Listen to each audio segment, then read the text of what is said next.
दोस्तों, कैसे हो आप।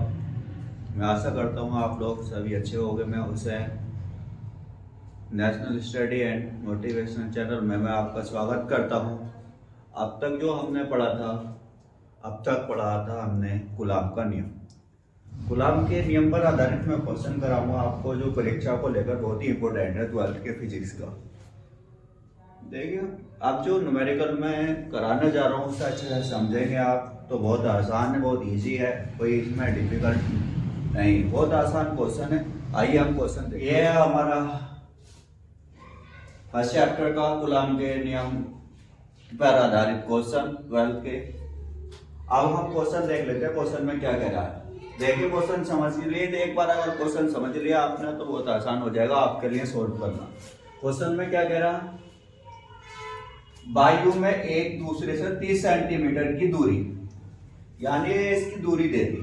इसमें दूरी को हम लिखते हैं 8 से, हम दूरी को 8 से लिखते हैं। इसमें 8 दे दिया हमारा, कितना 30 सेंटीमीटर की दूरी पर रखे दो छोटे आवेशित गोलों पर क्रम से 2 × 10⁻⁷ तथा 3 × 10⁻⁷ आवेश है। उनके बीच कितना बल होगा, यानी जो आवेश है हमारे, 2 आवेश दे दिए क्रम से, कितने दे दिए 2 × 10⁻⁷ और 3 × 10⁻⁷, 2 आवेश दे दिए हमें और उनके बीच हमें बल निकालना। तो हम नोट कर लेंगे ये चीज से, ले लेते हैं गिवन दैट, सॉल्यूशन लिख लेंगे पहले।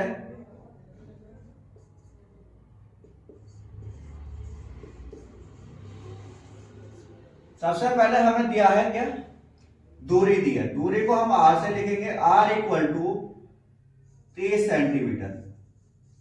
अब इसमें दूरी जो है हमारी सेंटीमीटर में दे रखी है, सेंटीमीटर को हमें मीटर में बदलना होता, तो हम दूरी को मीटर में बदल लेंगे। तो मीटर में बदलेंगे तो r = 30 × 10⁻⁻² कर देंगे, ये हो जाएगी मीटर में, हमारी मीटर में हो गई। या हम इसे क्या कर सकते हैं, दूसरे तरीके से भी कर सकते हैं। दूसरे तरीके में हम क्या कर देंगे, इसमें 100 से भाग कर देंगे मीटर में बदलने के लिए। तो 30/100, 0 से 0 कैंसिल हो जाएगा और r = आ जाएगा 0.3 मीटर।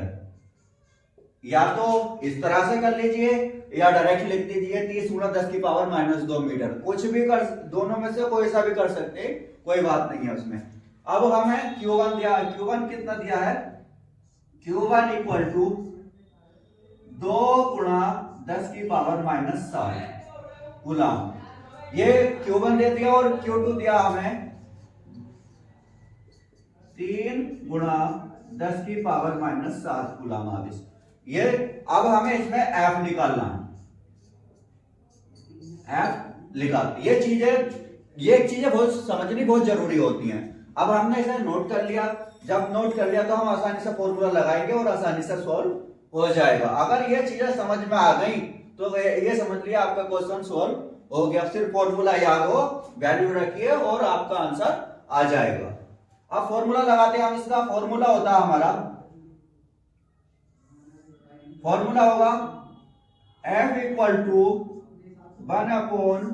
1/4πε0 Q1 × Q2/r²।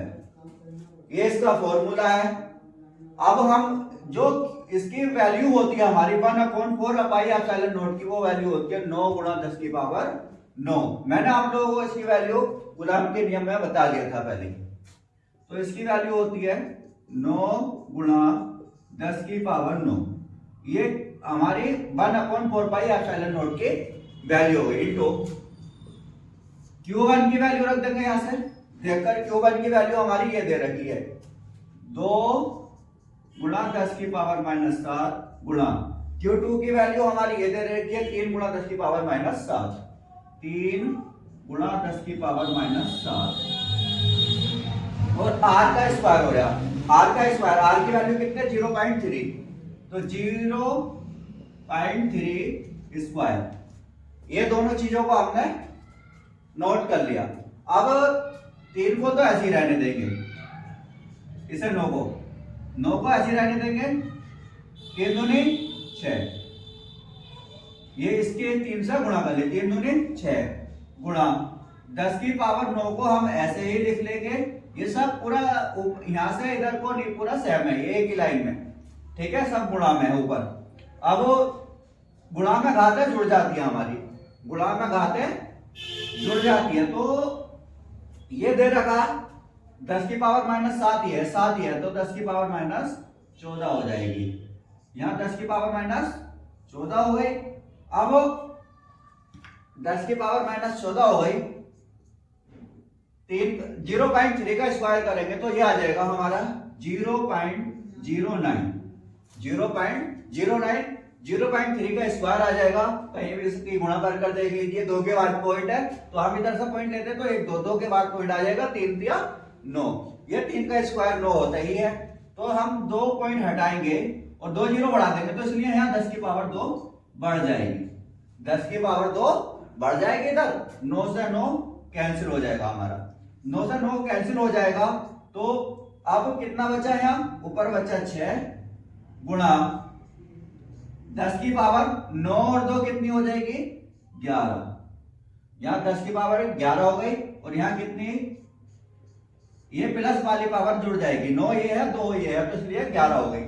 और 10 की पावर माइनस के 14 ये है, तो 10 की पावर माइनस के 14। आप देखते हैं इसमें क्या होता है, f इक्वल टू यहाँ 11 प्लस की है और 14 माइनस की है, तो प्लस माइनस है तो पावर जो होगी हमारी घट जाएगी, कम हो जाएगी। तो 6 गुणा 10 की पावर माइनस 3, बल का मात्रक होता है न्यूटन, तो इसका आंसर आ जाएगा न्यूटन।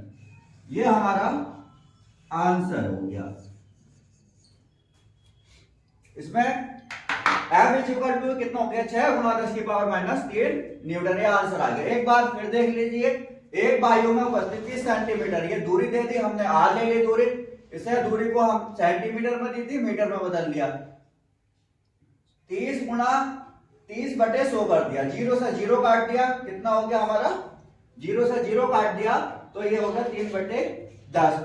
जब 3 को भाग करेंगे 10 से तो ये आ जाएगा 0.3 मीटर। अब हमारा जो आवेश दोनों पर क्रम से आवेश किए हुए, आवेश हमारे 2 हैं, 2 गुणा 10 की पावर माइनस 7 तथा 3 गुणा 10 की पावर माइनस 7, तो एक को Q1 ले लेंगे और एक को Q2 ले लेंगे। तो आवेश को हम Q से लिखते हैं, तो Q1 इज इक्वल टू 2 गुणा 10 की पावर माइनस 7 कूलम और Q2 इज इक्वल टू 3 गुणा 10 की पावर माइनस 7 कूलम। अब हमें बल निकालना है तो F निकाल लेंगे। अब F बराबर फॉर्मूला होता है 1/4 pi epsilon not Q1 Q2 upon R square. यहां से देखकर सबकी वैल्यू रख देंगे हम। 1/4 पाई एप्सिलॉन नॉट की वैल्यू होती है 9 गुणा 10 की पावर 9 इंटू Q1 की वैल्यू है 2 गुणा 10 की पावर माइनस 7 गुणा Q2 की वैल्यू है 3 गुणा 10 की पावर माइनस 7, 3 गुणा 10 की पावर माइनस 7। अब R जो R की वैल्यू है वो 0.3, इसका वर्ग हो रहा है तो हम इसका वर्ग कर देंगे। अब हम 9 को ऐसे का ऐसे ही लिख लेंगे, 3 दूनी 6, 3 की और 2 की गुणा कर देंगे तो 6 आ जाएगा। 10 की पावर 9 को ऐसे ही लिख देंगे और ये जो 10 की पावर 7 है, 10 की पावर 7 है, ये दोनों गुणा में है तो गुणा में घातें जोड़ जाएंगे, तो 10 की पावर माइनस 14 हो गया। अब यहाँ 2 के बाद पॉइंट था, जब हमने 0.3 का वर्ग करा तो 0.9 आ गया, पॉइंट हटाएंगे 10 की पावर 2 बढ़ा लेंगे, तो इसलिए यहाँ 10 की पावर 2 ले ली। यहाँ हो गया 9, 9 से 9 कैंसिल हो जाएगा। अब यहाँ बचा हमारा 6 को हमने ऐसे ही उतार लिया। अब 9 गुणा में है इसके 10 की पावर 9 और 10 की पावर 2, तो 10 की पावर 11 हो गई गुणा 10 की पावर माइनस 14। अब प्लस माइनस की पावर इसलिए घट जाएगी, प्लस माइनस की पावर है इसलिए घट जाएगी, तो कितनी बचेगी, 10 की पावर 11 प्लस की है और 14 माइनस की है, तो 10 की पावर माइनस 13 बचेगी। आशा करता हूं मैं आप लोगों को ये सवाल समझ में आ गया होगा अच्छे से। इसी पर हम दूसरा क्वेश्चन करेंगे। ये अभी मैंने इस पर डेरिवेशन कराया था, डेरिवेशन भी मैंने अच्छे से कराया था आपको, ये क्वेश्चन कराया मैंने। अब इसी तरह से आप क्वेश्चन सोल्व कर लेंगे तो कोई इसमें आसान है क्वेश्चन, कोई भारी बात नहीं है। आप लोग समझिए, समझ कर करिए तो आप लोगों को अच्छे से समझ में आ जाएगा। मैं आशा करता हूँ ऐसे ही आप मेरे साथ बने रहेंगे।